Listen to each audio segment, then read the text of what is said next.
Please call roll. Glenn Arasi, Here. Marissa Howland, Here. Natalie Sheard, Here. Warren Jensen, Here. Terry Smith, Here. Wyatt Jenkins. Here. Thank you. Please stand and join me in the Pledge of Allegiance.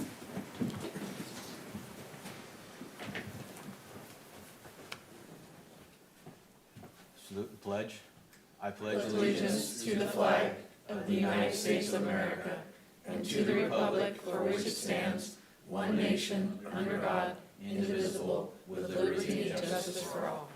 Be seated.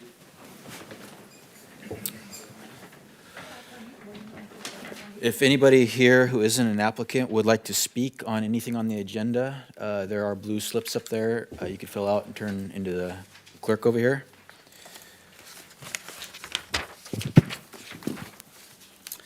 Do we have anybody here to speak on non-agenda items?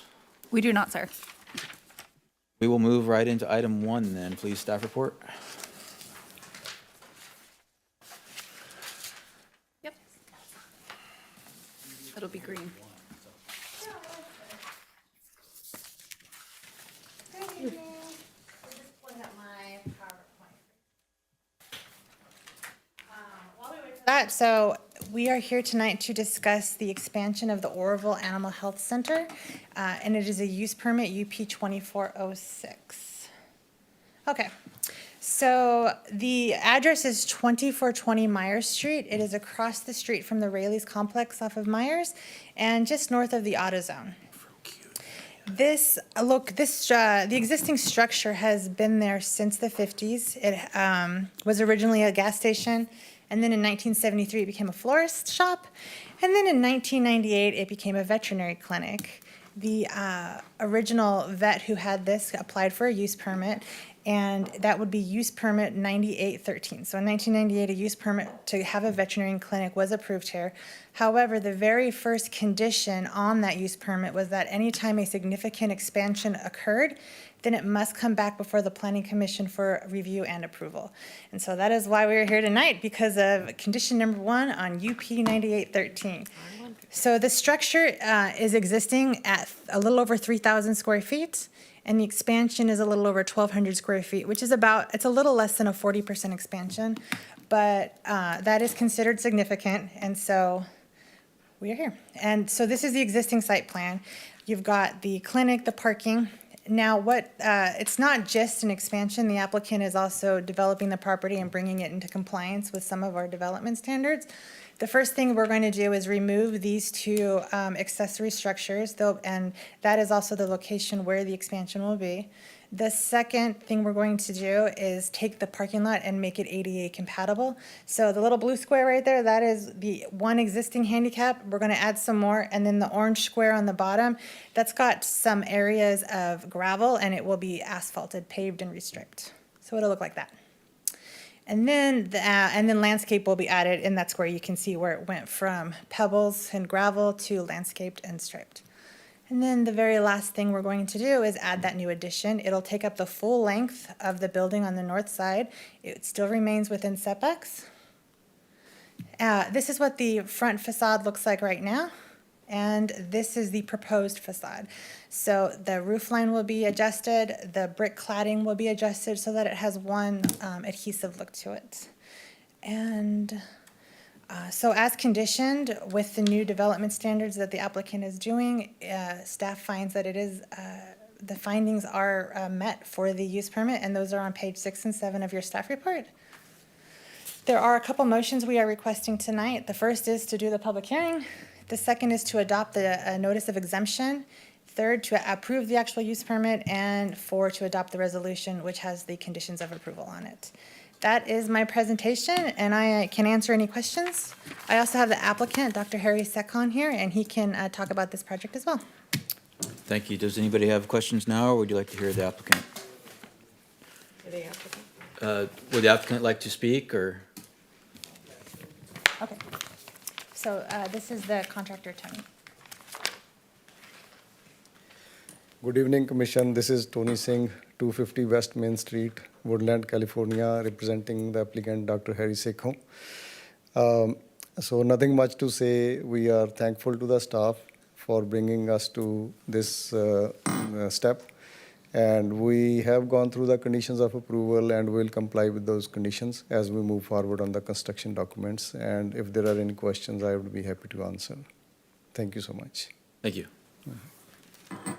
Is it, well, I just had a question, but it doesn't really have to do with the building, but is it for emergency animal care as well?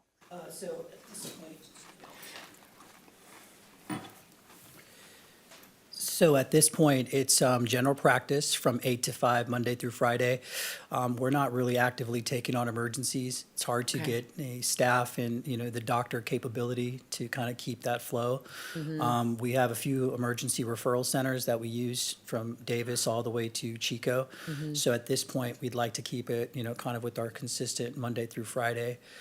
In the future, you know, maybe weekend hours, but, you know, at this point, we're okay on emergency. Just, it opens up a can of worms we're not ready for. Yes, and I don't think we have an emergency clinic in Oroville. I think It's- people have to travel. Definitely do. We had to send a case just about an hour ago, and Yep. the only place we were able to get to was Davis. There's Chico, there's Roseville, but, you know, with this expansion, we'll be able to address a lot of issues that can limit the need for emergency hospitals and catch cases early enough so we can possibly deter having to go to an emergency hospital. Can it be an emergency if it's from 8 to 5 when you're open? There are situations that are emergency-based. Let's say a dog ate, you know, a toxin like a rodenticide, or let's say there's a rattlesnake bite. Those are emergency cases that we can treat to a certain degree. But what we do is at 5 o'clock, we refer everybody out. We Okay. don't keep any patients here because there's nobody on staff afterwards. Okay. I have a question. How will you operate while construction's happening? Just curious. So the way that the hospital is set up, this expansion is going to be off on its own complete side. So we're going to kind of line up our construction when the hospital is not open. And then when there is openings or when the hospital is open, try to line up it so that, you know, we have reduced flow and so the construction team can keep themselves busy. But again, we're 8 to 5. We don't have Saturdays, Sundays. My schedule on Wednesday is a little bit later into the day, so we're seeing appointments at certain periods of time. In those remainder periods, the hospital is open for staffing, medical records, and that would be a good point for construction as well. Thank you. Yeah, just wanted to say thank you very much for the opportunity. Been here for 4 years, and so Oroville's home. You know, we have a great relationship with the community. Everybody that's working for us, or my coworkers, they're all Oroville-based, and we have a good relationship with the high school and sending their students to our school or to the hospital for, you know, basic school reasons. So, you know, with your guidance, we'll be very happy to get this project rolling. Thank you. Thanks. Thank you for doing it. Do we have any public speakers on this item? We do not. We'll limit discussion to commission and staff. Anybody have anything? No, I mean, I think it's good. Dr. Harry has taken care of my dog, which is not an easy thing to do. Raina says hi.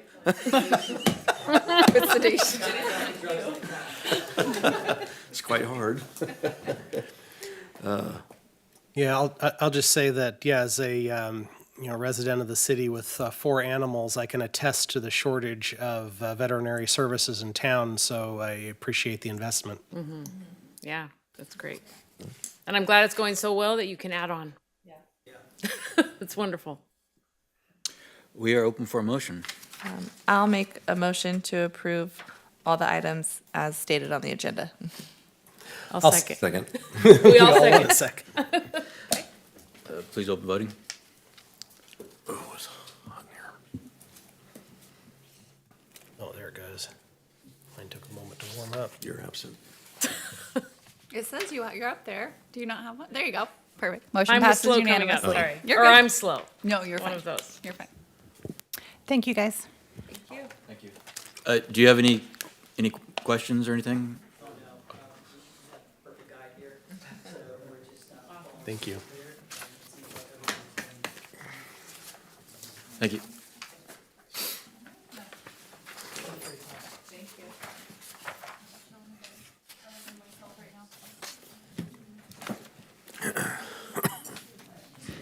My dog is, they're all afraid of my dog. They have to sedate her, and I have to hold her. So it takes a couple of them, and they gotta get her. You have a and muzzle then on put her? them to sleep. Oh, no, she takes the muzzle off. It's terrible. Move to item 2, staff report, please.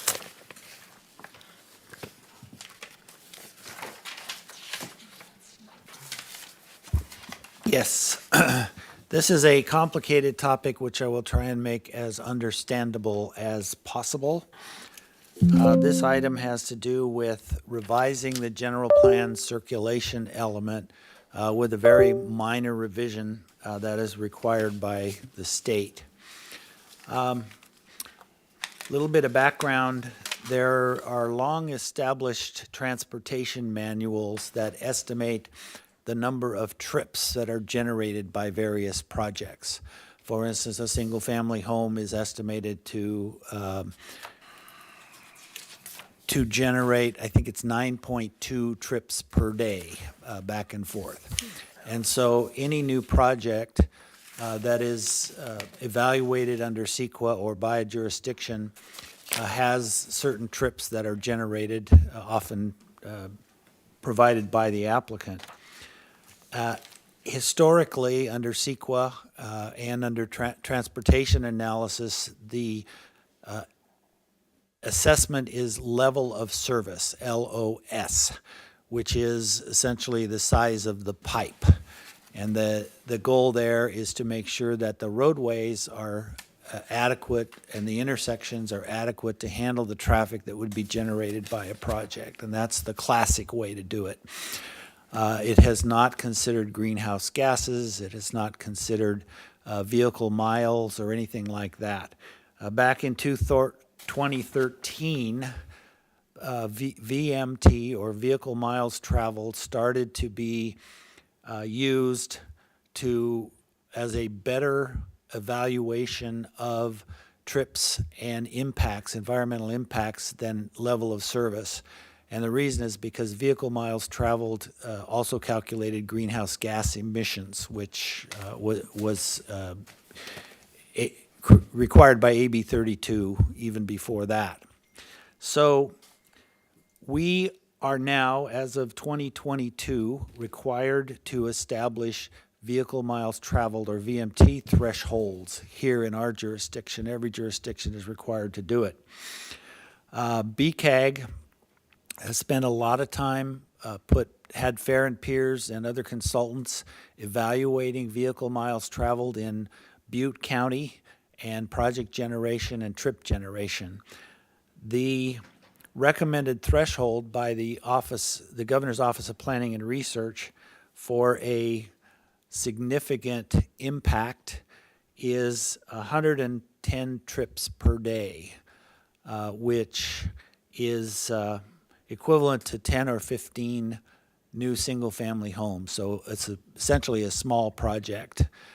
That threshold triggers an EIR, and it's really intended and meant for urban environments. And there are a lot of mitigation measures that a local jurisdiction can employ, especially in an urban environment, to encourage bicycle travel, to encourage bus trips, to encourage carpooling, to encourage reduction in vehicle miles traveled, and that reduces this significant impact to less than significant. In a rural area such as Oroville, it's very difficult to put bike trails in, have them used. We don't have 15-minute bus service. We have hour bus service. And so it's very hard to come up with mitigation measures. So it's sort of draconian for rural jurisdictions, but nevertheless, we have to come up with our own threshold for vehicle miles traveled. Before you is a sort of a green blotch, and we can put that up on the screen as well. This is one of the TAZ, T-A-Z, traffic analysis zone breakdowns for Oroville that that Fair and Peers came up with during all the BCAG machinations. And the green TAZs are areas where greenhouse gas emissions are considered to be less than the average greenhouse gas emissions for the county per capita or per establishment. And so if we have a project in one of those areas and it has normal emissions, can be screened out and it can be considered acceptable and not require an environmental impact or VMT analysis. VMT analysis is now pretty well established. It's fairly easy to do. It's not that expensive, but a lot of applicants decide they don't want to do that and try and avoid it at all costs. So our recommended threshold is that if a project generates less than 110 trips a day, it's considered de minimis. If it's screened out in one of these green TAZs, it's considered non-significant. If it's less than 50,000 square foot of a commercial development, it's considered not significant.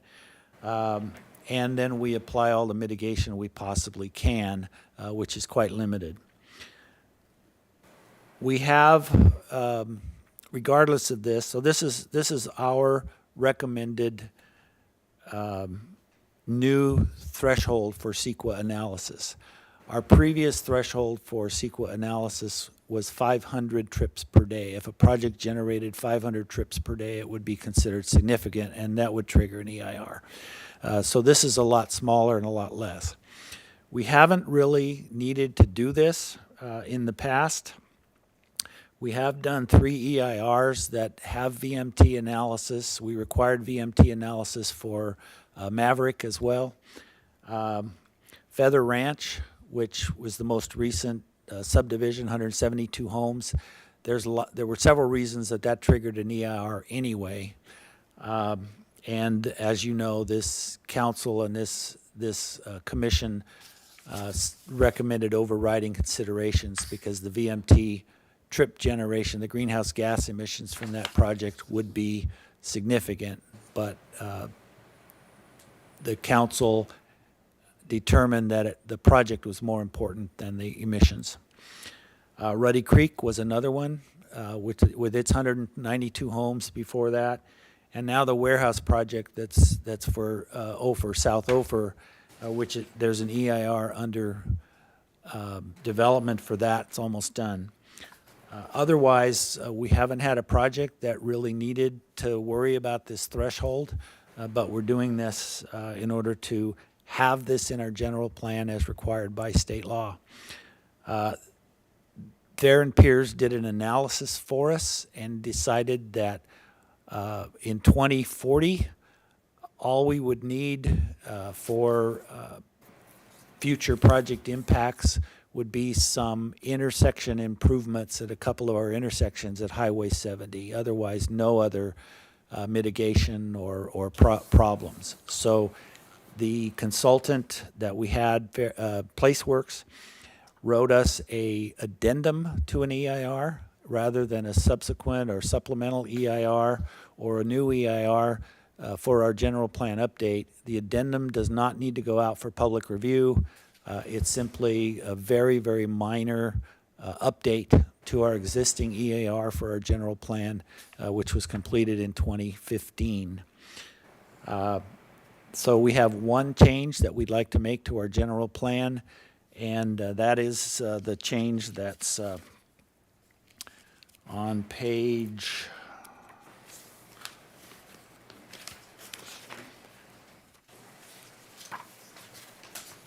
maybe one of you will find it before. Page 38 of your packet. At the top of the page, new language would add the words strive to maintain a level of service D or better as defined. And that eliminates level of service as the required CEQA analysis. That's optional. We still like to do it because if a project is going to impact an intersection or a roadway, we'd like to know about it. But it's voluntary, it's not mandatory. And so the new, the existing P 2.5 already includes in our general plan the policy to reduce the total vehicle miles traveled, and that's adequate for our general plan. So it's a very, very minor general plan update in this case to meet state law to accommodate vehicle miles traveled as an analytical tool. So I don't know if that's clear or not, but that's a lot of stuff. Open for questions, and hopefully we can answer those. So if somebody builds a 20-family apartment or 20 homes in those green areas might not be green anymore. The requirement is that the emissions would be, I mean, how are they determining that those areas have less greenhouse gases than, you know, if a subdivision goes in there, will that cancel it out for everybody? well, they took existing development in those areas and kind of estimated vehicle miles traveled generated in those areas. And the goal is to reduce vehicle miles traveled by 15% below baseline. But this is pretty much stops development. If it's not in a green TAS, it would require an EIR prior to development, And then we would have to override the EIR every time. assuming that the project was more valuable, yes, than the greenhouse gas emissions. Pretty much anytime we want development, we're going to have to override it. In Oroville, that's typically, yes, absolutely. So this whole thing doesn't benefit us at all. We're just jumping through the state's hoops. Exactly. What's the white mean on the map? The white is no information, not enough information to evaluate that area. Okay, and the green with the lines? That is, those require VMT analysis. They have not been analyzed, so Right. only the dark green. Well, Now, this one, there's actually 3 different ones. I've only given you the one. This one is for office development, so Oh. it has to be an office project for this one. There's another one for residential projects and such, and they are different TASs. but where we're sitting right now, we're in a green zone, right? If Yeah. I'm reading the map right. We're in a Okay. green zone. So I was wondering, because one good thing for us, although California always makes it difficult, but if we have more goods and services in these green zones, we will reduce vehicle miles traveled. So that is something we want to encourage, our goods and services, so that because we have the high residential vehicle miles traveled, if I'm reading it right, like our residents go higher than most people in the area, and I'm assuming it's because they have to go more places to get their goods and services? Yes, the planning goals here are to co-locate housing and commercial Yes. and job centers, Yes. all in very close proximity. And to the extent that Oroville can achieve that, given its existing geography, then that's a goal that we're supposed to try and work out, yes. So could we encourage somehow that the goods and services that we want in downtown, so people don't have to drive so much? And I think it said here that we give them incentives. We do things, and of course, that's always only money. But we do something to make it very attractive for businesses to come here as they're looking where they're going to land. And I know that a lot of our fees can be higher than others in the area, but is there something that we can encourage here with this? Because this will also reduce the miles that people travel to get goods and services in our community. The answer is yes. I'm trying to think of some that we could do. We could, as an incentive, if we had the capacity to do so, we could, for instance, install bike racks in front of a new commercial center. And that would be an incentive to help that business. We could make sure that our sidewalks and our bike lanes are adequate in our streets, so to encourage bicycle travel. We could establish a jitney cab service, which Rancho Cordova started to do, which is a on-call pickup at a say a place of business to take somebody home, which presumably you have mass transit, which reduces greenhouse gas emissions per capita. That way, we could. Well, there's a number of things like that. Yeah, I was just It's looking for quite a limited. way that it's not so that we can entice businesses to come set up here. And if there's any way that we could do it through this, I was just thinking this might be a good opportunity. And I had another thought, because I'm starting to do this at work, electric vehicle stations, because it does say we need to make sure, and I have this network for electric vehicles. If everything's supposed to be electric in 2035, we are not there at happen. all. But could there be reduction in fees if you, I'm doing a job for somebody in another city where you want to set up an electric vehicle charging station? Like just different things like that that could really actually encourage what we want. Absolutely. And Maverick and some of the other newer establishments have set aside parking spots for future EV charging stations. That's something that developers are doing right now quite a bit. They're expensive. They're expensive. The And electricity you then have to have, yeah. Pat, our community development director, who's, I don't want to put him on the spot, but he is doing a lot of coordinating and processing and brainstorming about ways in which we can reduce electric usage or have local electric usage, solar, greenhouse, green energy, and that sort of thing, battery storage and such. So there's a lot of that going on, which would also reduce greenhouse gas emissions. There are several levels of entities that control greenhouse gas emissions. Vehicles are obviously a major source of greenhouse gas emissions, and there's millions of cars, on our streets all over the state. Right. It's only the state that can regulate those vehicles. Right. So that part of greenhouse gas reduction is a state requirement.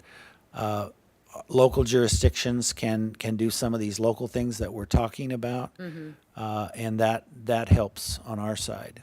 Just where the rubber really hits the road is with the money and the fees, and anything that we can do to bring businesses here, I think is one of the most powerful things we can do that helps our residents, helps us comply with this, but it really benefits us in so many ways. So I just don't even know how that could even be done, but it has to make it easier for the business owner to be able to get that business license and decide to come here. That's interesting you should say that. We talked to yesterday, day before, to a developer who wants to put in 100 and some odd thousand square feet of commercial space and 200 condominiums. And they are also intending to incorporate battery storage and into their project to make their project zero emission project. And they would work it out with PG&E. They want to be near a substation, and there's other kinds of limitations and requirements on how to do that. But they want to do that. They want to be a totally sustainable project, which would obviously not, that would be a huge mitigation project, and all the vehicles generated by those 200 condos, we might have a less than significant project. And then So- do they analyze, like if say something great like that goes in, or say we get some businesses and people aren't using their cars as much, do we change the color? Who does the rating? So then we can ease it up for future development. Like how is that? I don't know. Hopefully, we have very few projects that we actually have to do this VMT analysis with, and Okay. hopefully we can mitigate it appropriately. I don't know, Pat, if you wanted to say anything about electric, all the things that you're thinking about. I've been working with some different developers and some concepts. My what I'm fishing for is a flat rate for utility. But I really didn't want to say that too much out loud because, you know, it's just such a big, Oh, it's huge. yeah. So there's some different, there's different avenues to get that, you know, to make that kind of thing happen. But you have to go through CAISO, you have to go through CPUC and PG&E. So there's these three, you know, really big agencies Yes. that are all sort of seem to be built to not let that happen. Exactly. Yep. But there's, but you know, we have, you know, some biomass that is coming here. We have some other biomass, or say like biomass conversion to energy projects. We have some others that have expressed interest. So we've been talking about doing some sort of co-location of that whole industry into one spot, kind of like how you do an auto mall or something like that, but so that they all kind of can work together and collaborate with each other. They seem to be on board with it. They seem to like it, but I'm hoping that by having the conversation that they all want to come together, that it entices them to want to come here. And then I'm also hoping to court a couple of battery manufacturers to come here. So looking for jobs and then also for energy production. And then there's, you know, as Wes mentioned, there's really interesting technology that's coming out of battery storage systems. So they basically look like a shipping container, but they can hold enough power to power like, you know, a couple blocks.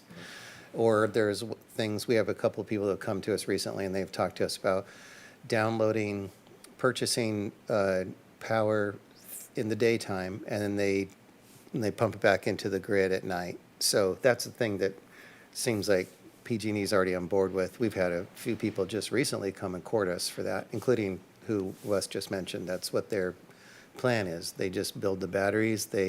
PG&E pays them to download the energy and then pays them again to put it back into the grid at the Right time.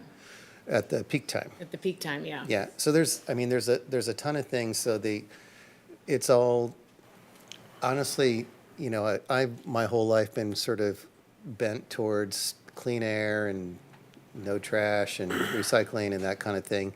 But that's not my motivation here for this. That's, you know, generally when you go down that path, the byproduct is other financial gains. But my goal here is financial gains, economic development, attracting people to come here. If we can I wanna get all this attract stuff people to come together, here. businesses want to come. If they have a better rate, it's pretty attractive for them to be here. And I talked to a manufacturer today and suggested that maybe they consider a large battery type of thing, do it themselves, purchase it during the day and then use it at night when it's cheaper.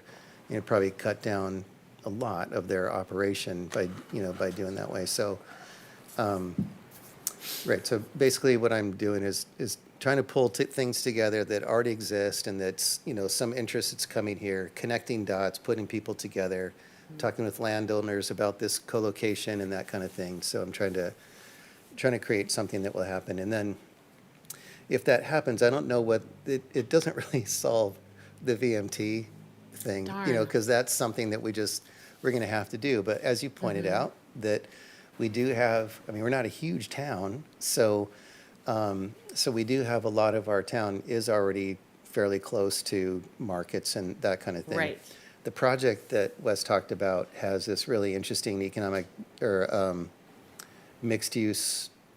It's a mixed use project, and there are services that will be there for the residents, you know, right there. So that would be something that would be really helpful.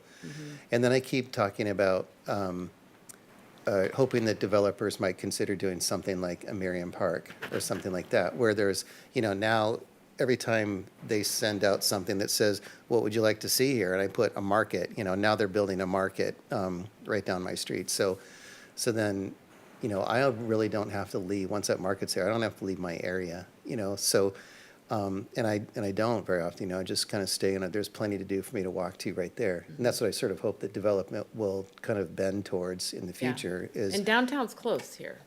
yeah, We I'm need talking. more, but I'm talking to a couple of people about building condos downtown, right in the downtown, so that to That'd be generate great. foot traffic in Take the a bike downtown and, right. Yeah, so there's a lot of things, I'm not sure if I was really hitting what you're thinking, but But there's a lot of things that are, a lot of really interesting stuff in energy, and there's a lot of energy around energy. We have people calling us all the time, and so now I'm almost sort of like weeding them out about, well, that doesn't seem that interesting to us right now, you know. But again, it does not get us out of doing the VMT stuff. You know, maybe down the line, if we have a negative output of pollutants, maybe we get some sort of concession. But there's, you know, I don't know. I'm hoping I keep talking about maybe having. Brian's been wanting to get a lobbyist, and I kind of would like to use that lobbyist to go after legislation that would get us. Like how there's money that just rains on affordable housing. I'd like to see us get some credit for the additional affordable housing that we've created and that we have here. Absolutely, yes. And maybe get us some sort of financial benefit or assistance for developers for market rate housing, since we're Absolutely. sort of drowning now for the market rate housing. That was just only my point. We just need to try to use everything we can to try to build the city we want. Right, and I'm hoping my efforts will be fruitful, and then that'll all work. We'll see. But. So staff is recommending that the Planning Commission recommend to council that they adopt the thresholds of significance, which are on pages 52 and 53 of your packet. There's 4 of them. One is if a project would disrupt bike and pedestrian traffic, like, you know, by not connecting, would be one. If it generated VMT more, that's what we've been talking about. If it increased hazards somehow through poor design, poor project design, like sharp curbs or dangerous intersections, or if it will impede emergency access. So these would be the thresholds of significance that projects would be evaluated against. And then the other recommendation is to recommend that the City Council adopt the new general plan amendment, which is the minor wording change to our circulation element. So may I ask some clarifying questions? So, I mean, we've been hearing about this amendment coming through throughout the past year, and I think I was expecting something a little bit more significant, given that the time that it took to get it to us. Is this really just the item in the general plan? Is it really just this little, you know, adding strive to maintain under policy 2.1? That's all that would be That's it. needed to modify the general plan in order to meet state law. Okay. So this VMT threshold, you said 110 trips per day?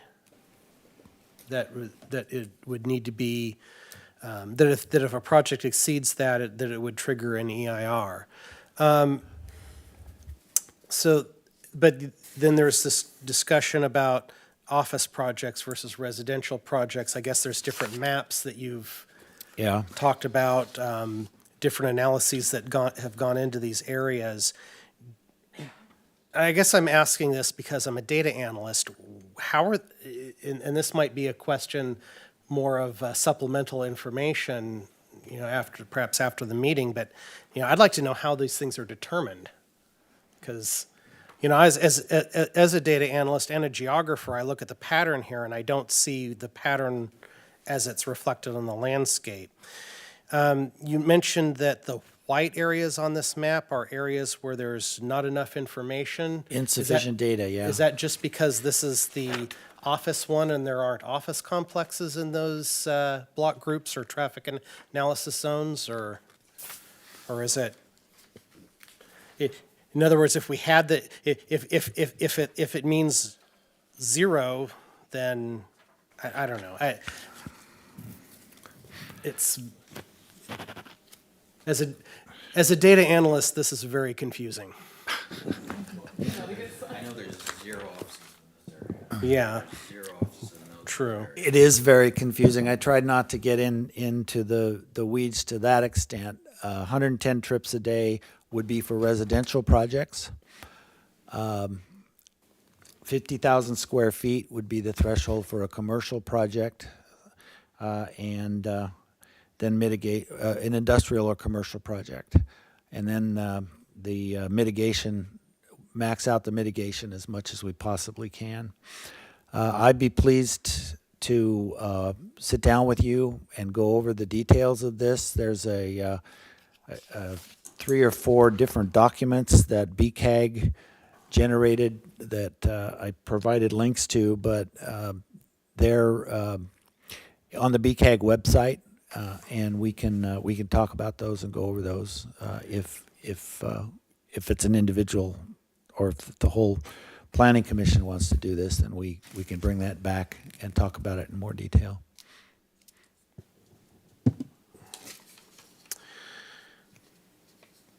So if if an area does not have enough information, I guess what is the significance again of being in these green areas? That if you have a project that's in these areas, then it would not have an EIR even if it's above the threshold? These green areas meet, it's my understanding, I could be misspeaking, but it's my understanding that these green areas, the greenhouse gas emissions in these areas are less than 85% of the baseline for the county's emissions. And therefore, they meet the goal. The goal is to reduce emissions by 15%. Yeah, that's what I Yeah, was. so that means that it would, that so that VMT requirement would not trigger an EIR regardless of the project. Correct. I mean, an EIR might be triggered from some other aspect of the project, but not from, The location. Right, it would be expected considered VMT. de minimis in this case, yeah.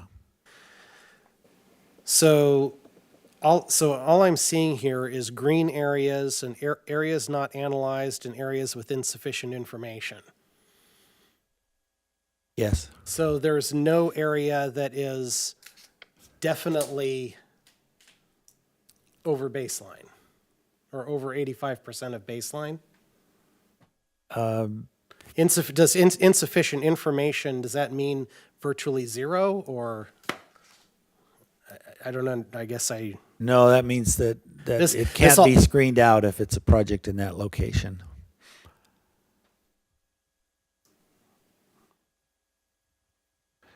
So our whole industrial area, projects cannot be screened out. They have to be evaluated. So I would, I would love to see how these are determined. I can get into the nitty gritty of it too. Okay. I do all kinds of market modeling for our clients, geographical market modeling, and I'm very interested in this. All right. I'll make sure to send you the links to the BCAG guidance documents and the threshold recommendations documents. And did this come from BCAG then, or did this come from that, what was the consultant that put together? That's this? from BCAG, from Okay. Fair and Piers. The green and the shading is from Fair and Piers, the transportation analysis for BCAG.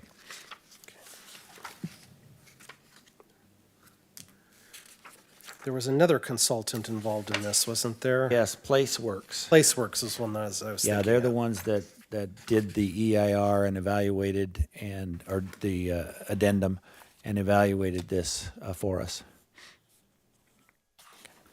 So do you want to dig into that before we go farther? Do you think that would help bring more information to this?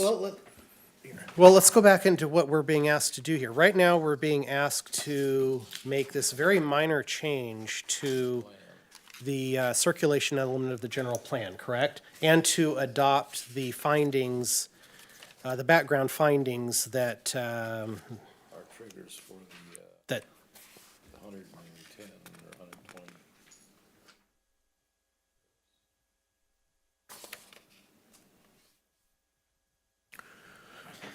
now, is that part of the resolution that we're looking at, though? Because Those were the thresholds, right, that you were talking about?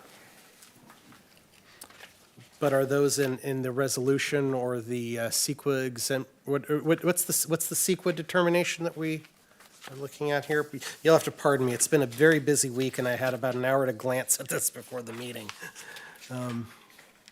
The resolution on page 71 establishes interim transportation thresholds for the city. Yeah, so there's no sequel resolution on this for us to, on this part. I'm looking at the agenda right now, so. That's correct.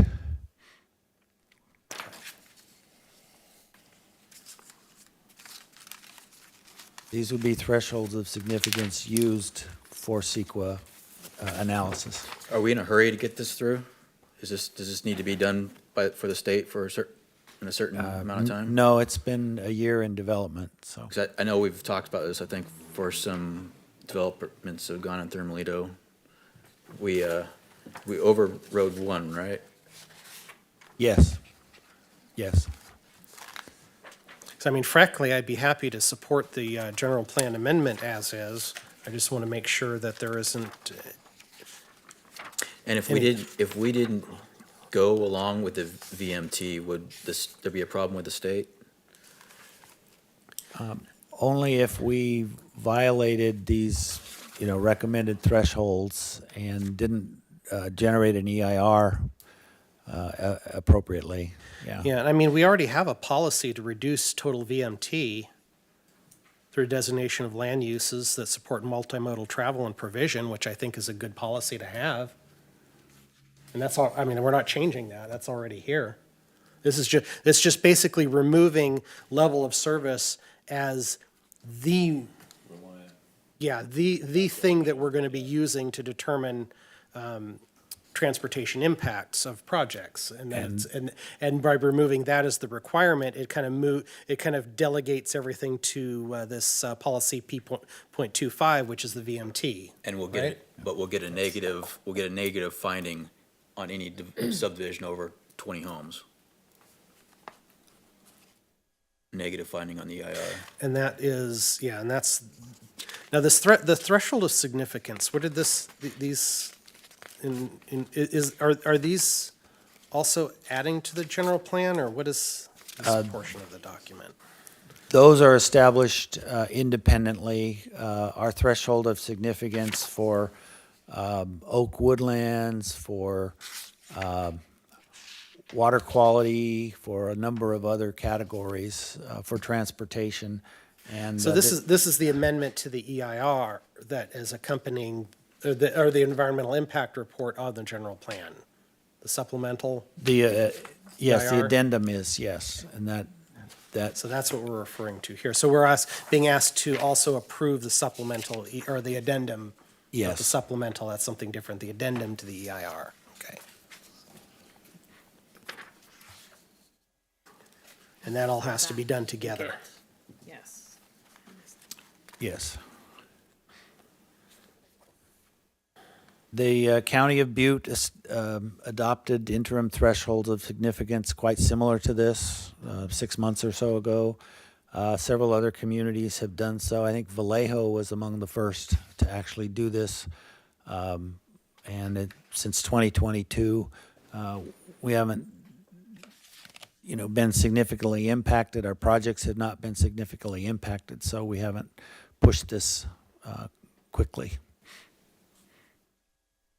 That's got to be difficult for the county to do that because you're not close to any services. So any subdivision is going to trigger, unless they're using this sort of data to. They are. to justify The it. same data was developed for the whole county, and Chico has its own, and Butte County has its own green and other areas. Yeah. So even if it's a green area that is below, you still have to do the EIR. Would you like us to bring this back and discuss it at the next meeting? More detail about, more explanation about the green areas and how they're established and how they're calculated? I think if we could get more information on how something could move Yes. through without being, Yeah. Okay, a couple of negative- a examples negative of on an projects. EIR. Okay. if that sounds good, or if you'd like, or if you'd like to review it also, Warren. Yeah, I And mean, see that's, if you could find I mean, something. that's probably more professional curiosity than anything about how how the information is determined for those geographical areas. But, I mean, again, I'd be happy to, well, I would be happy to approve the general plan amendment. It's the EIR and the thresholds of significance relating to that. I mean, I guess I don't really have a problem with the draft thresholds here. I'm also hearing, I think, somewhat of a consensus from the rest of commission that we'd kind of like to think about this, and I'd certainly be happy to think about this further. I just don't want to override every subdivision that wants to, come in, or every apartment complex even that wants to come in.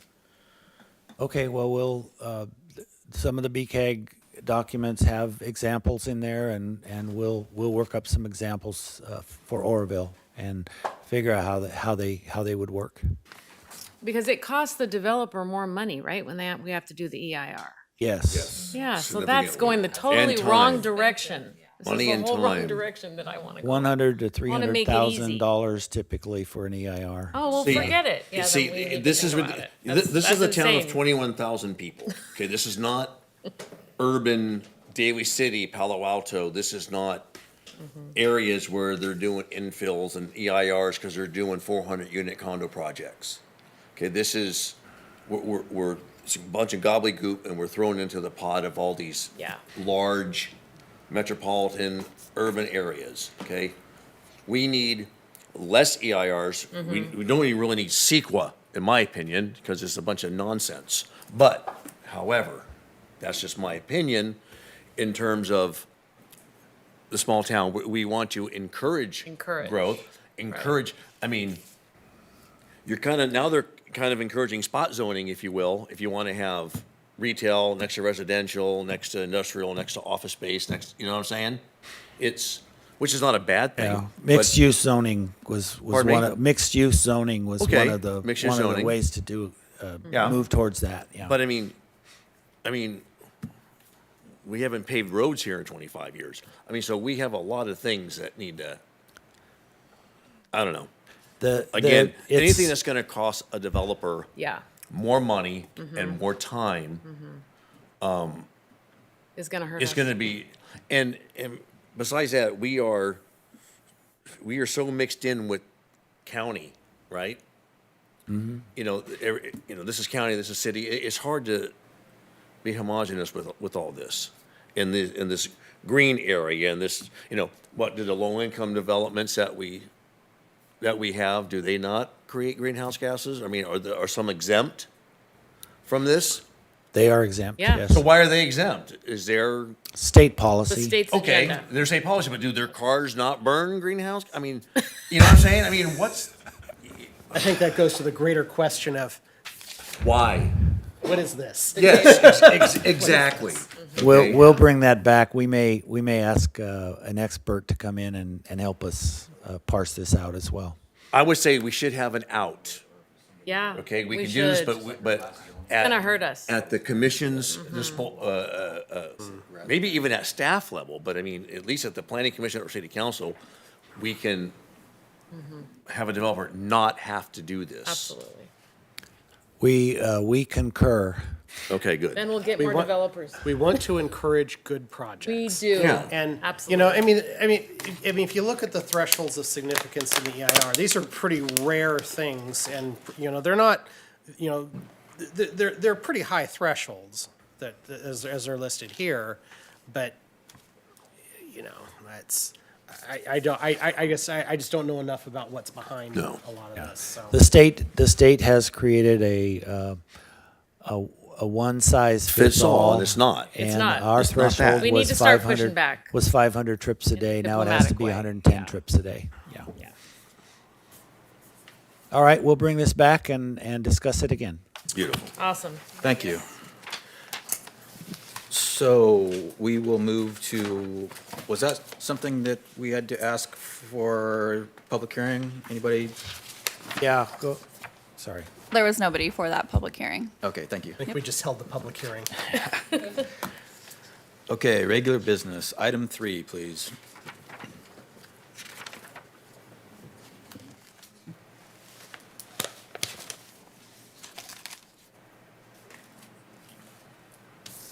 Give me just one moment. Connor's joining as panelist now. That's what I was thinking. Connor was gonna- Good evening, commissioners. Try to keep this one pretty short. I would prefer that we kind of just get a discussion on this if we like the direction it's going. If we don't, let me know now and I'll switch directions and go a different way. But essentially, this is staff's take. We had a discussion last planning commission, a couple planning commissions a meeting ago about the city's sign regulations, primarily pertaining to freestanding signs. This was really in result of the Tractor Supply and the Starbucks Chevron signs, where we found that our sign code, as amended previously, wasn't doing the best job at delivering a product that we thought would be best for the city and for our businesses. And so in response to that, staff have prepared a proposed amendment, proposed language to kind of get the ball rolling on a discussion here. Essentially what it's doing is tackling our definition of a freestanding freeway-oriented sign, and then setting regulations for those. So differentiating those from a standard freestanding sign or a monument sign, and setting in a code regulation for the specific types of signs for freeway-oriented freestanding signs. And what that really is it allows a taller height, it allows a larger square footage, and it sets some different regulations for permitting requirements. So in short, staff are kind of proposing 3 different types of freeway-oriented freestanding signs. One is a single tenant sign, so what you would see with Applebee's, Taco Bell, things like that. One with multiple tenants, multiple being 2 or more, so what we saw at Starbucks and Chevron. And then any signs that are within a quarter mile of a State Route 70 off-ramp. So those have different varying heights with it. Single tenant can be 40 feet, multiple tenants 60 feet, plus additional 5 feet for every additional tenant, up to 85 feet. And if you're within a quarter mile of an off-ramp of 70, you can go up to 85 feet. Essentially, the thoughts behind that are trying to encourage co-location of signs. So individual property owners, for example, let's just go from the movie theater up to Feather River Crossings. Those are 5 each individual parcels. If all 5 of those individual parcel owners were developed and wanted to have their own 5 freestanding signs, they can all be 40 feet tall with a sign permit, which is just building permits. But if they joined together and decided they wanted to advertise at a higher height, they would be allowed to do so and could go up to a potential of 85 feet with the use permit by the Planning Commission. So it's trying to encourage that we're still allowing signs, but trying to minimize the sign clutter that may be associated with having many signs along our highway. In addition, we've stricken the plating and skirting requirement for all signs and are proposing at this time requiring that for freestanding signs that contain 4 or more tenant panels. So essentially, if you are usually within a shopping center or within some sort of cohesive development, perhaps it would make more sense to have some sign cladding or skirting on that to have it be more in relation to the development or as a high quality look. Going through our table, our code states that sign area calculations are done on the linear footage of the building's frontage. But when we start looking at the regulations, it says it's determined by the total sign area permitted, which is very limiting for a lot of these things. And so I think we saw that with Lolly's freestanding sign was he was proposing a tall freestanding sign at about 120 square feet, I believe it was. And that severely limits the amount of signage you're allowed to have at ground level on the walls and things like that. And so in this update, we're kind of proposing to exempt those freestanding signs from contributing to the maximum total area of all signs on the property, and keeping that total area limited to wall signs, signs that are on the ground that are more visible to pedestrians and drivers in the immediate vicinity. Another change, currently we do permit sign programs to be done. Sign programs are a comprehensive and cohesive look for all signage on a property. So for example, Home Depot has a sign program that regulates the freestanding sign, the 2 monument signs with Dollar General and Home Depot, and the wall signs. Feather River Crossings, that regulates all of the signage on that property. But if you look at other shopping centers like the Las Plumas Plaza, that does not have a sign program on it. So theoretically, what could occur is you could have one business have a cabinet sign, one business have a raceway mounted sign, another business have a reverse channel mount sign. You can have all these different kinds of signs in one area. Sign programs are intended to encourage a cohesive look. Currently, our sign program regulations are voluntary or as conditioned by the Planning Commission on a use permit. But those regulations in the sign program are very limiting. They only allow a 10% deviation, they only allow certain heights and things like that. So staff are proposing to kind of loosen up those regulations to encourage some of our newer developments. Lolly would have been a prime candidate for a sign program to go through that process. Part of that as well, and in the other jurisdiction I work for, sign programs are the avenue for individuals who want to request deviations or exceptions to the sign code, as opposed to a variance process. As mentioned before, variance process are a very high bar to go through. They have a bunch of legal requirements. A sign program would lessen that bar a little bit, but also give the city some backing to have a more cohesive and better looking package for signage on there. So that's something that we can discuss about here today, but essentially I just wanted to get the feel from the commission. Do we agree with how we're going? What do you want to see in the sign code? Is this proposal on the right track or not? So I'll leave it at that. Thank you. Questions? I like the, that we're removing the cladding on the individual. I've been looking at a lot of signs lately. I did notice the cladding on the Feather River Crossing sign. Several panels are missing on the cladding. So it looks worse than it would have probably looked if it didn't have cladding. Yeah. I think, the metal poles just being nicely painted look, I mean, is your preference a square pole or a round pole? Yeah. But, was there any way you could figure to give more teeth into repairing and keeping these signs nicer? Yeah, so I looked at our existing regulations and they are pretty strong. It's just a matter of us enforcing them. So, for example, the zoning administrator does have the authority to demand essentially the removal of a sign if it is no longer in compliance with the city's sign code. So if, we'll stick on the Feather River Crossings, that sign cladding.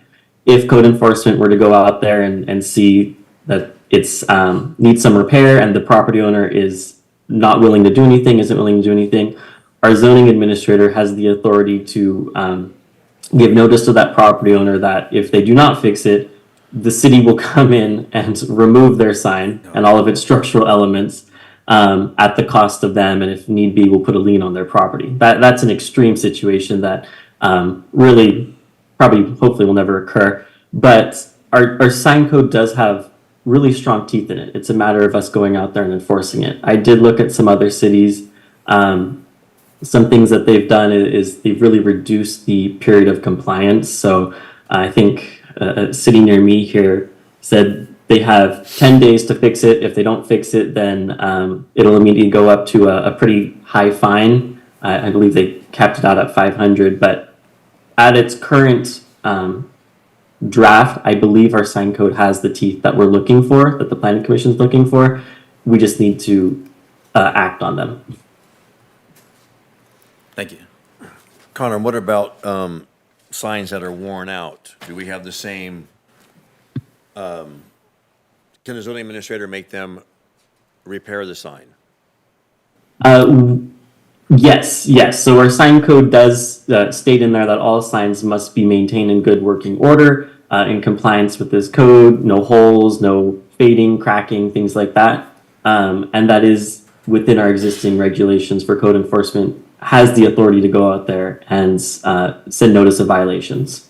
And what about businesses that say close or go out of business? How long do they have before they have to take the sign down when the business is no longer active? Right. When the business is no longer active, I believe it is they have to remove that sign. Let me see here. I'm trying to see.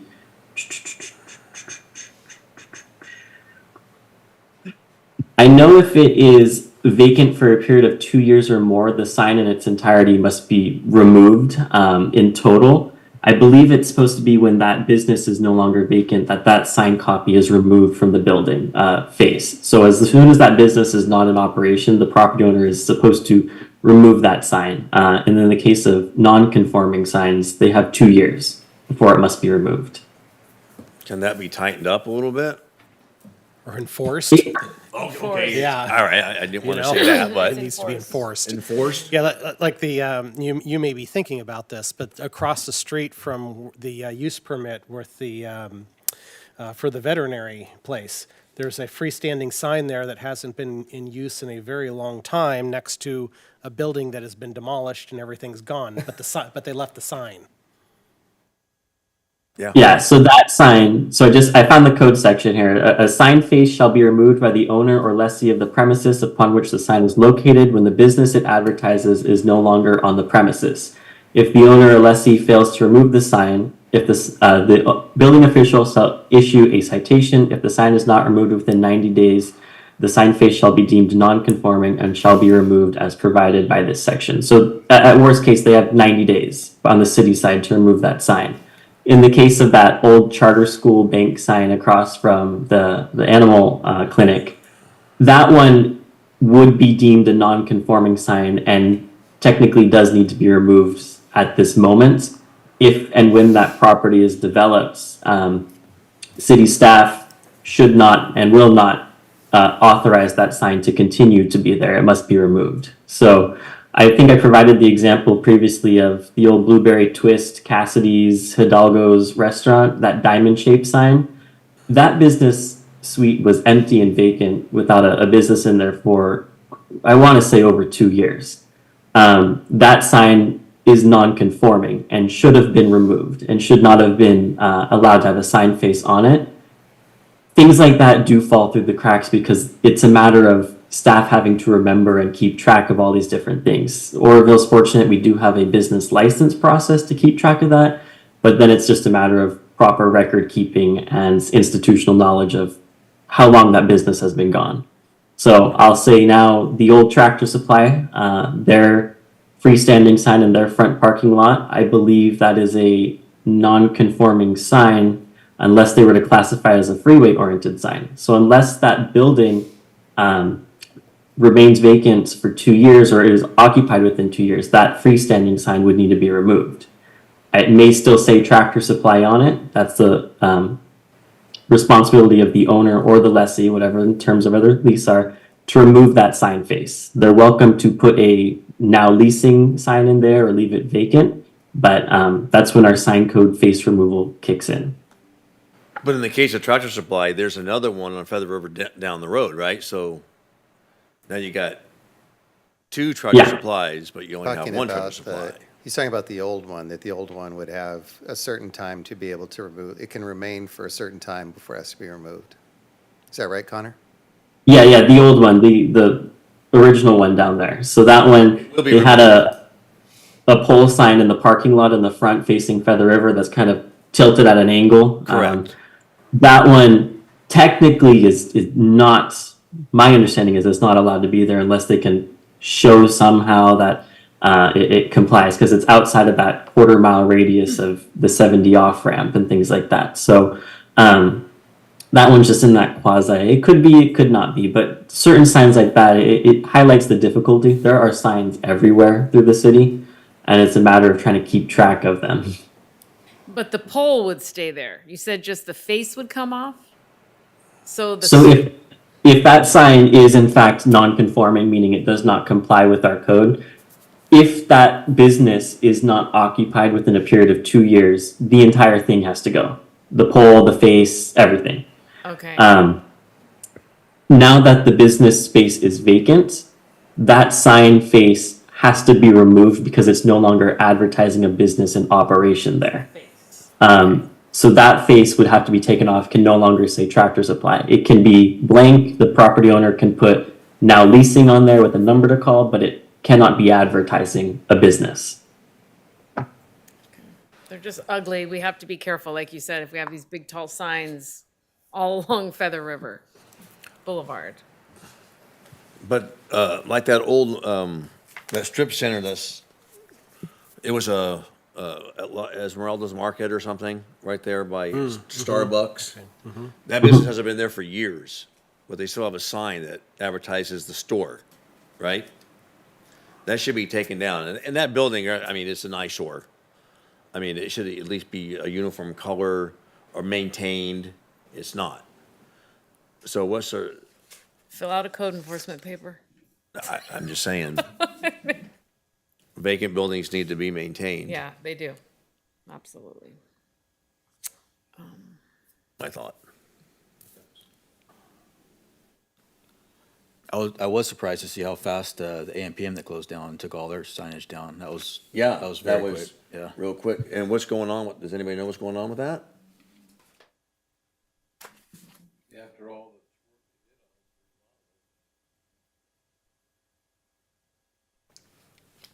So, I mean, how long are they allowed to have the station boarded with that fence around it?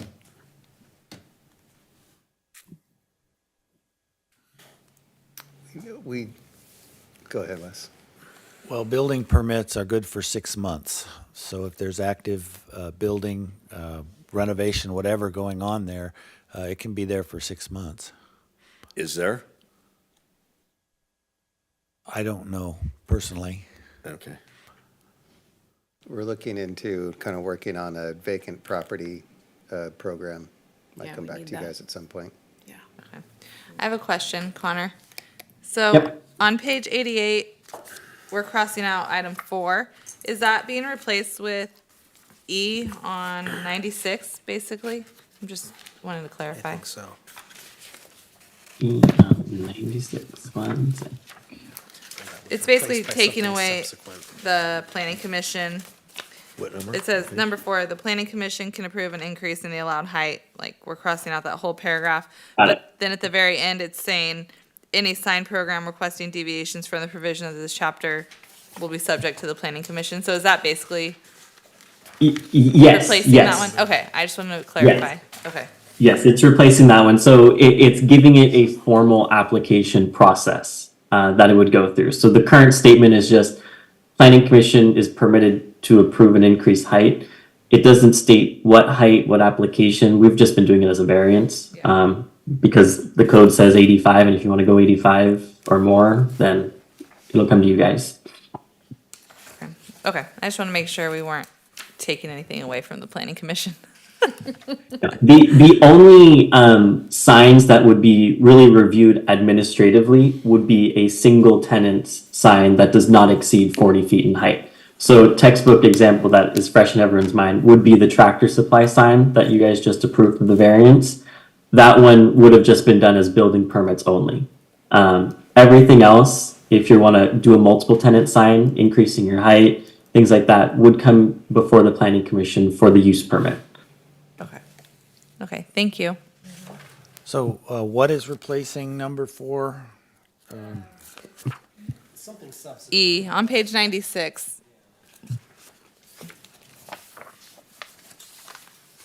Thank you.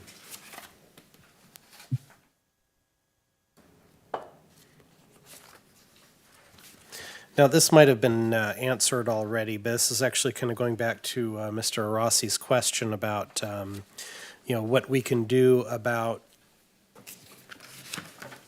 dilapidated, unused signs. And I guess the answer was there's really nothing that we could add to this ordinance that would help. We already have what we need in place. We just need to act on it. Is that? Correct, yeah. So I feel pretty strongly that our existing regulations are going to give the city enough teeth to move forward with any violation notices that are going to be sent out. So if we wanted to initiate something like that, we're looking at the zoning administrator, we're looking at the person sitting on our right over here, or? That would be if the property owner Pat is fails sitting to on our right. comply. Yes, that would be if the property owner or the whoever is responsible for that sign fails to comply with notices of violation. And then basically, I just tell Ron. And Ron is, Ron Belzer, Code Enforcement Director. okay. Yeah. He has the power.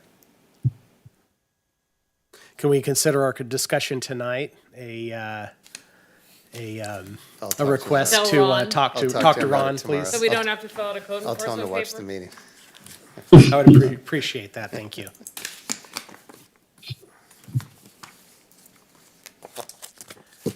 So in terms of the proposed regulations, I know you guys had a short time to look at them, but if we are happy enough with the direction that it's going so far for freestanding signs, staff will finalize the proposed amendments and return back for a public hearing for your guys' recommendation to council.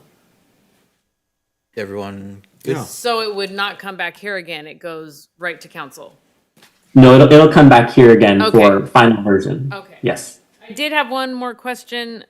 I guess it's on page 95, where the sign program can modify any one of these following. You know, the number of signs, the size, the maximum height. Mm-hmm. But what, then, and also the maximum height in a residential district or the downtown historic district overlay. So is that something also that could happen? You could ask for a sign higher than 40 feet in the historic district? No. So the 40-foot limit so far is only proposed for along our major thoroughfares, Oro Dam, Olive Highway, and along State Route 70, probably portions of Feather River. Downtown Historic Overlay has a separate sign code regulations on it, and it has a whole separate sign code section that pertains to downtown businesses. So that one prohibits certain types of signs. It prohibits cabinet signs in the downtown. So we want to see more either externally illuminated signs or individual mounted channel letters. Those signs are also subject to, if they are illuminated, automatically reviewed by the Historic Advisory Commission. So you can't modify that? I guess I don't understand, because it's in that, in this section, that you can, the sign program can modify it. Correct, yes. So essentially sign programs, they're not allowed to authorize signs that are not permitted in a certain area. I would have to double check, and I can report on this in the next meeting. I don't believe freestanding signs are permitted in the downtown historic overlay. Or at least within the main downtown commercial core area. Connor, could you remind us what a cabinet sign is, please? Cabinet sign is a sign that is kind of shaped like a box, has no definition to it, and they just slide the sign face in and out to change how it looks. They're not individually mounted channel letters. I have an example I could share with you guys, so one sec.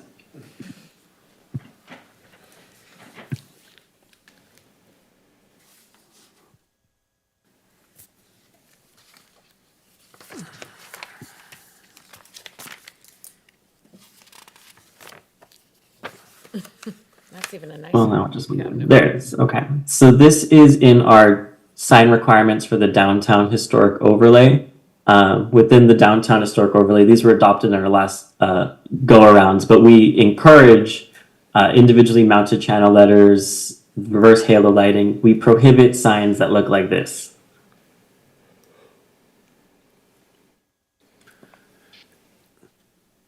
You mean just, Just a box, that straight box, no definition. It's a plexiglass panel that you put in front of it.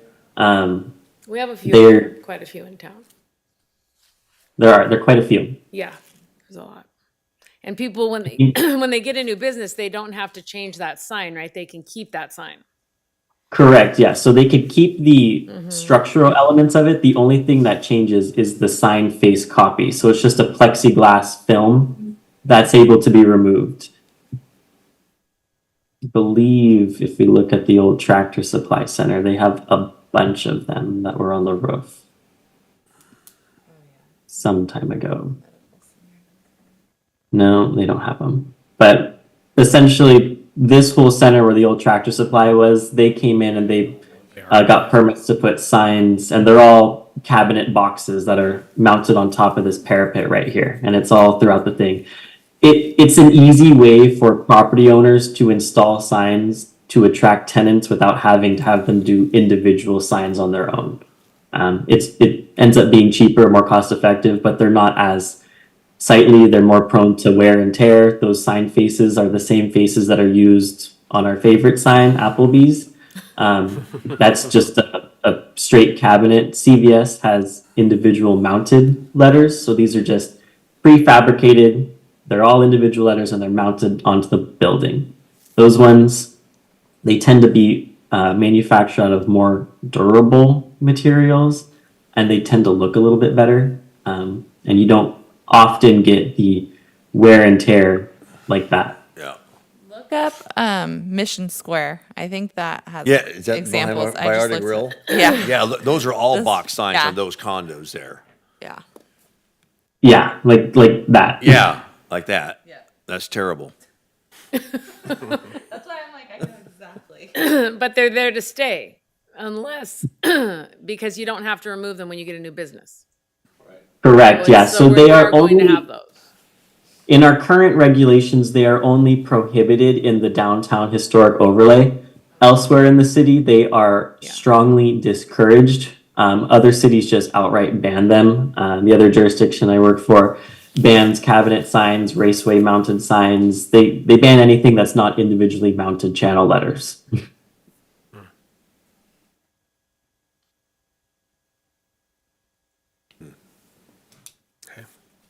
Well, I think this is a really good start, Connor. I think it's good. Yeah, I'd like to see where it goes and have the time to kind of consume everything that's in here, because I certainly didn't before this Yeah, meeting. but feel free. So if we're all happy with this, the main contents of these regulations you see here today are going to be moving forward to the next meeting. We're just going to make sure all of our other code sections comply with this and that they're consistent. And so if during any time you guys are reviewing this in your free, fun time, feel free to email me, contact Wes or something if you have any comments or ideas, and we can look into those. Okay, Great, appreciate thank that, you. thank you. Thank you.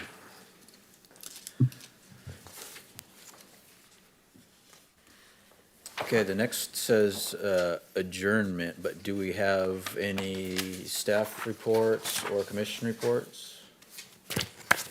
I need to update you on several things going on. This should not take very long.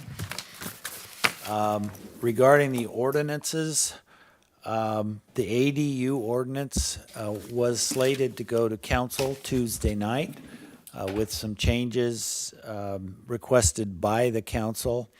But at the last minute, 3 o'clock that afternoon, our city attorney notified us of a judge's decision that exempts SB 9 types of lot line splits and certain types of ADUs from charter cities are exempt from requiring SB 9. So some of the ADU ordinance is derived from SB 9. Some of it is derived from the other state laws that have occurred. So we have to parse those out and then come back and recommend to council as a charter city how to proceed with this ADU ordinance. So it's likely to change quite a bit before it goes back to council.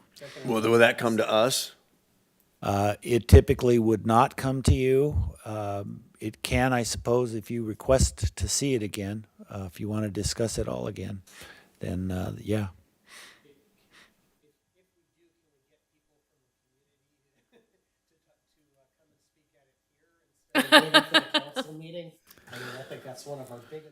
Our, bugaboos here is that, You know, we end up reviewing these ordinances, nobody comes to the meetings, it goes to council, then everybody descends and they have a 5-hour meeting, and it's like, what are we here for? Yeah, in this case, we only had about 3 or 4 different commentors, and one of them was Commissioner Sheard, and 2 or 3 others, which have vested interests in the ADU ordinance. We have had 6 ADUs or garage conversions approved in the last year and a half here, so it's not a particularly demanding topic for us. I hear the commission asking to have it come back again to discuss it. Consensus? Yeah? Well, Raise your hands, yeah? I think so. Yeah? Yeah? Okay. Secondly, the food truck ordinance was approved by council Tuesday night. It had some modifications that were requested by council. The main features that are different from when it left the planning commission are that there will now be a maximum number of food trucks allowed on Highway 162. There are existing 9 food trucks. That will be capped at 9. There was testimony at an earlier council meeting from some brick and mortar restaurants that would not like to see a plethora of I think food that's the trucks. ordinance that I had the bugaboo about, that why didn't, these are the kinds of comments that I needed to hear on a planning Yeah. commission when we Yeah. were reviewing it, so, yeah. Ideally. And then the second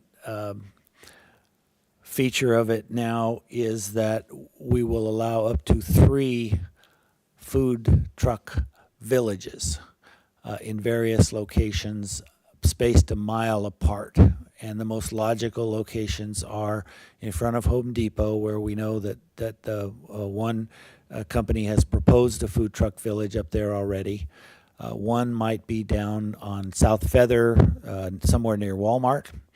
And another might be on Olive Highway, where the red barbecue truck is now, perhaps. It's up to applicants to come in with their own proposals. The next DRC meeting, which would be on June 13th, we'll have 2 projects. One is a proposed ATM in front of the Western Dental Building. There is a somewhat congested parking lot there, and it's right on Oro Dam Boulevard. They're proposing to take out 3 parking spots and put a small standalone ATM there. Oh yeah, including an ADA parking spot. But that'll come before the DRC and then to the commission after that. There will be a residential business expansion on Fogg Avenue to evaluate at the DRC. The oak tree mitigation ordinance, Connor is working on that, and that will come to the Planning Commission again in June, at its June meeting. If we can get everything, we have to have a couple meetings with a couple council members. The council wanted to exempt large rural lots from the requirements of oak tree mitigation. So has to be some discussion on that. And making sure that CEQA, it still complies with CEQA and such. So Connor's got that analysis going. The historic awards were presented at the State of the City, 2 of them, and we're just waiting to get the plaques and schedule receptions and plaque mounting ceremonies at the 2. And that's when I'll definitely try to get you all to come to that.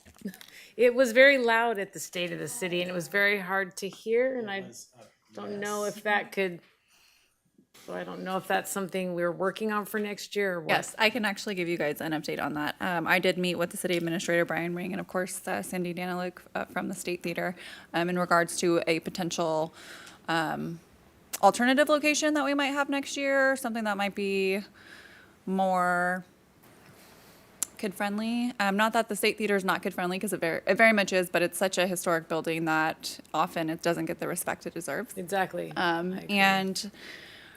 So that's in discussion. We haven't made any determinations or anything like that. Of course, we've met with Cindy to share our apologies on how some individuals conducted themselves that night, because it was a little disappointing, but overall, yeah, I will say the historic awards, at least that part, while it was loud, I'm glad that you were there to present. That was the nature of bringing in competing teams that were trying to shout each other down. That was This is the first jurisdiction I've ever attended a State of the City event that combines with youth awards. Well, that's kind of my thought. Oh, I didn't know they were combined. Yeah, they're combined and they're not really complementary. No. So I would love to see that different, so that the city can actually be featured and what the city is doing. That's all I have. Okay. I don't know if any others have updates or not. Can I perhaps make a request? I know we're working on the tree ordinance. I imagine it's going to require some time to kind of go through and review everything that's there and all the changes. Is there any possible way we would be able to get a copy before the agenda is released so that we have more time to review it before the meeting? I'll be honest, as of right now, I haven't made any changes. I'm in limbo land as to what council wants and how they want to go about it. So ideally, the next planning commission meeting will be similar to a workshop in a sense. I don't anticipate any action being taken to actually approve the ordinance, but kind of discussing. There was a little bit of, and I don't think a lot of people understand how large 24 inches DBH actually is of a tree. So providing some better pictures and figures for the layperson to understand the kinds of trees that we're talking about and addressing some of the lots different. So hopefully it'll be more of a discussion. So the existing ordinance that went to the city council, I want to say in February or March, is what we'll be looking at again. Okay, all right. Anything else from anyone? We will adjourn to June 27th, 2024 at 6 PM. Thank you.